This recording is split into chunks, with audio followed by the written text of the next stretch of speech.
अस्सलाम वालेकुम दोस्तों।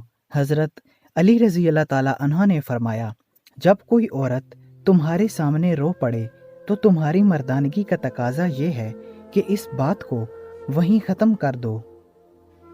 समझदार बीवी वो होती है जो ज़िंदगी के मामलात में खावंद को बड़ा बना कर रखे, क्योंकि खावंद को अल्लाह ताला ने मर्तबे में बड़ा बनाया है।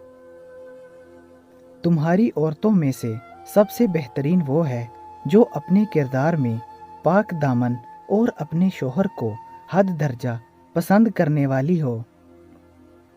हमेशा ऐसे शख्स को चुना करो जो आपको इज्जत दे, क्योंकि इज्जत मोहब्बत से कहीं ज़्यादा ख़ास होती है। 4 बातें अपनी बीवी को कभी मत बताना। नंबर 1, कभी बीवी के सामने रोना मत, चाहे कितनी ही तकलीफ़ हो, कितनी ही परेशानी हो, चाहे अंदर से कितने ही टूट चुके हो, लेकिन बीवी के सामने कभी आंसू मत बहाना, वरना सारी ज़िंदगी तुम्हारी बीवी ये समझेगी कि ये मर्द बहुत कमज़ोर है, अपने जज्बात पर काबू नहीं पा सकता, छोटी छोटी बातों पर परेशान हो जाता है और वो तुम्हें कमज़ोर समझना शुरू कर देगी।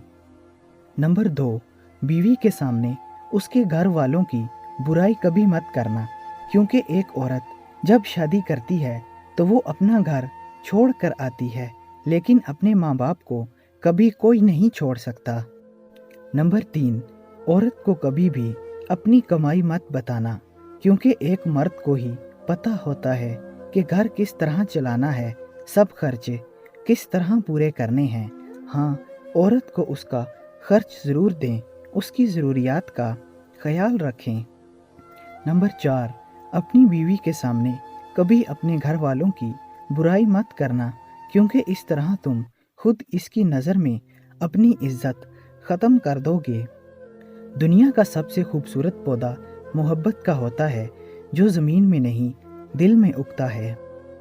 बेहतरीन हम सफ़र की सबसे बड़ी खासियत यह है कि वो आपसे नाराज़ होने के बावजूद भी आपका ख्याल रखता है और फ़िक्र करना नहीं छोड़ता। अपनी बीवी को राज़ी और खुश रखो, क्योंकि क़यामत के दिन वो तुम्हारी गवाही देगी। अल्लाह कभी 2 मुखलिस लोगों को जुदा नहीं करता, जुदा तब करता है जब दोनों में से कोई एक मुनाफिक हो जाए। अल्लाह कभी मुखलिस को मुनाफिक से नहीं जोड़ता। किसी से मोहब्बत होने लगे तो सदका दो, अगर मोहब्बत हुई तो मिल जाएगी और अगर बला हुई तो टल जाएगी।